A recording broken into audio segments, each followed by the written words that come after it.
Imagine कीजिए एक ऐसा सॉन्ग जो फ्रीडम फाइटर्स के स्ट्रगल का एंथम बना, एक ऐसा सॉन्ग जो जेल्स में गूंजता था और वही सॉन्ग आज मॉडर्न इंडिया में कंट्रोवर्सी का सेंटर बन गया। क्वेश्चन ये है, क्या नेहरू ने वंदे मातरम का लास्ट फोर स्ट्रेंजर्स डेलिबरेटली हटाए? क्या ये सेकुलरिज्म था या हिस्टोरिकल कॉम्प्रोमाइज? और 2026 में गवर्नमेंट ने क्यों पूरे 6 स्ट्रेंजर्स मैंडेटरी कर दिए? आज इस वीडियो में हम इमोशंस नहीं, रिकॉर्ड्स, कॉन्स्टिट्यूशन और हिस्ट्री से बात करेंगे।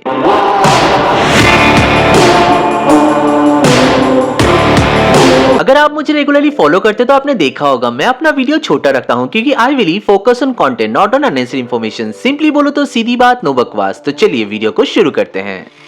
वंदे मातरम सिर्फ एक सॉन्ग नहीं है, ये एक आंदोलन था। 1870 में बंकिम चंद्र चट्टोपाध्याय ने इसे लिखा। 1882 में उन्होंने अपने नॉवेल आनंदमठ में इसे पब्लिश किया। ब्रिटिश राज के दौरान ये सिर्फ पोएट्री नहीं रहा, ये रेबिलियन बन गया, ये रेजिस्टेंस बन गया, ये फ्रीडम क्राई बन गया। 1905 के बंगाल पार्टीशन के टाइम पर जब ब्रिटिश ने इंडिया को तोड़ने की कोशिश की, तब वंदे मातरम हर रैली, हर प्रोटेस्ट, हर जेल के अंदर गूंजा। यही से ये सॉन्ग एक कल्चरल एंड पॉलिटिकल सिंबल बना। अब समझते हैं वंदे मातरम के असली स्ट्रक्चर को। बंकिम चंद्र ने जो ओरिजिनल पोएम लिखा था उसमें टोटल 6 स्टेंजास थे, पर सब स्टेंजास एक जैसे नहीं थे और यही कहानी इंटरेस्टिंग होती है। पहले 2 स्टेंजास बिल्कुल पोएटिक एंड यूनिवर्सल थे। भारत माता की खूबसूरती, नदियां, जंगल्स, पहाड़, खेतों का जिक्र और मदरलैंड को एक नर्चरिंग माँ के रूप में दिखाया गया। ये वो लाइंस थे जो फ्रीडम फाइटर्स को इमोशनली कनेक्ट करते थे बिना किसी रिलीजियस बाउंड्री के। लेकिन लास्ट 4 स्टेंजास का टोन थोड़ा शिफ्ट हो जाता है।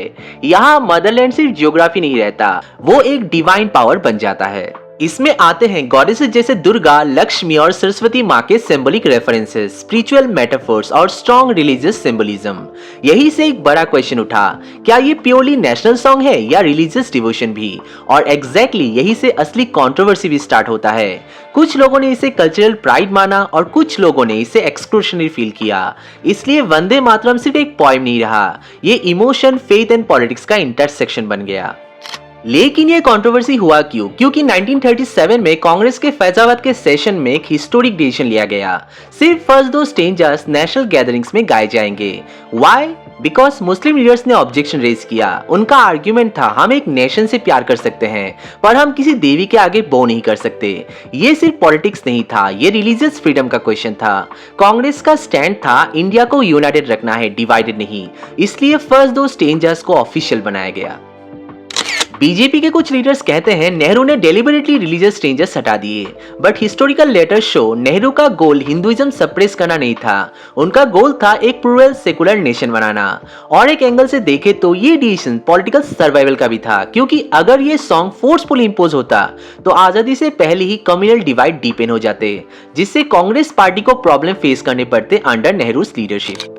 अब बात करते हैं वंदे मातरम के लीगल एंड कॉन्स्टिट्यूशन स्टेटस की, मतलब लॉ के नजरिए से क्या सच है। सबसे पहले बेसिक फैक्ट चेक, जनगण मन इंडिया का नेशनल एंथम है, वंदे मातरम इंडिया का नेशनल सॉन्ग है। ये डिफरेंस इंपॉर्टेंट है। कॉन्स्टिट्यूशन ने एक्सप्लिसिटली वंदे मातरम का मेंशन नहीं किया, ना उसको एंथम बनाया, ना उसका प्रोटोकॉल डिफाइन किया था। अकॉर्डिंग टू आर्टिकल 51A, हर सिटीजन का मॉरल ड्यूटी है नेशनल सिंबल्स का रेस्पेक्ट करना, जिसमें flag and national anthem specially included है। लेकिन नेशनल सॉन्ग का जिक्र कॉन्स्टिट्यूशन में डायरेक्टली नहीं है। अब बात करते हैं लीगल प्रोटेक्शन पर। Prevention of insult to national honour act 1971। ये पार्लियामेंट का एक एक्ट है जिसमें national anthem, national song and constitution को इंसल्ट करने पर पनिशमेंट डिफाइन है। लेकिन इस एक्ट में वंदे मातरम को लीगल प्रोटेक्शन नहीं दिया गया। मतलब क्या? इसका मतलब ये हुआ कि जनगण मन पर रेस्पेक्ट का लीगल फ्रेमवर्क है, वंदे मातरम को वैसे लीगल पेनल्टी नहीं मिली। इसलिए रेस्पेक्ट एक्सपेक्टेड है पर लीगल एनफोर्सेबल रूल पहले से स्ट्रॉन्ग नहीं था। 2017 में सुप्रीम कोर्ट ने एक प्ली रिफ्यूज किया जिसमें कहा गया कि वंदे मातरम को भी एंथम जैसा लीगल प्रोटेक्शन मिलना चाहिए। कोर्ट ने कहा कि कॉन्स्टिट्यूशन में नेशनल सॉन्ग का डेफिनेशन नहीं है, इसलिए ये डिबेट जुडिशरी के डोमेन का नहीं है। इसी तरह दिल्ली हाई कोर्ट ने भी क्लैरिफाई किया कि लोग नेशनल सॉन्ग को सेम रेस्पेक्ट दे सकते हैं, पर लॉ को चेंज करना जुडिशरी का काम नहीं है। कुछ हाई कोर्ट्स ने रेस्पेक्ट और अवेयरनेस के लिए डायरेक्टिव्स दिए, लेकिन उन्हें नेशन वाइड एनफोर्सेबल रूल्स नहीं बनाया गया। तो समरी ये है, कॉन्स्टिट्यूशन में वंदे मातरम का डायरेक्ट मेंशन नहीं है। आर्टिकल 51A का ड्यूटी क्लॉज एंथम और फ्लैग तक लिमिटेड था। 1971 एक्ट एंथम को प्रोटेक्ट करता है, वंदे मातरम को नहीं।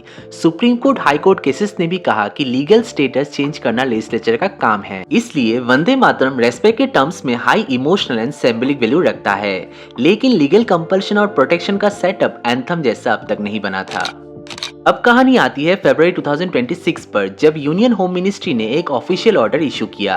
ये सिर्फ सजेशन नहीं था, ये एक फॉर्मल गवर्नमेंट डायरेक्टिव था। इस ऑर्डर के अकॉर्डिंग अब वंदे मातरम के पूरे 6 स्टेंजर्स गाए जाएंगे, गवर्नमेंट इवेंट्स में, स्कूल असेंबलीज में, ऑफिशियल फंक्शंस में और नेशनल सेरेमोनीज में। सरकार ने इसका एक स्टैंडर्ड फॉर्मेट भी तय किया। 6 strangers, total duration approx 3 minutes and 10 seconds.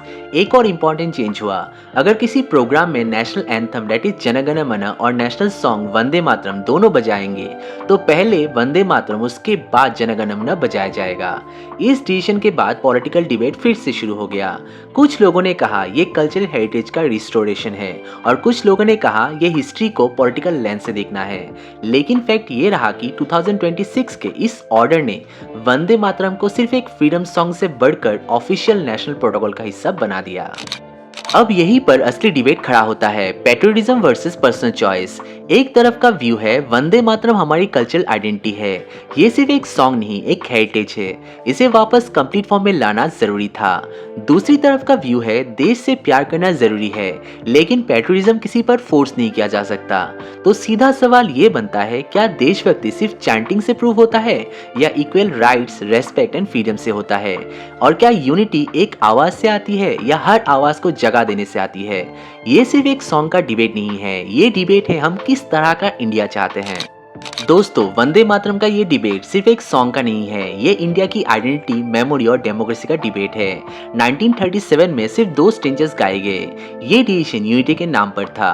2026 में 6 स्टेंजर्स मैंडेटरी हुए, ये डिसीजन कल्चरल रिस्टोरेशन के नाम पर है। दोनों डिसीजंस अपने अपने टाइम की पॉलिटिक्स, फेयर्स और एस्पिरेशन से शेप थे।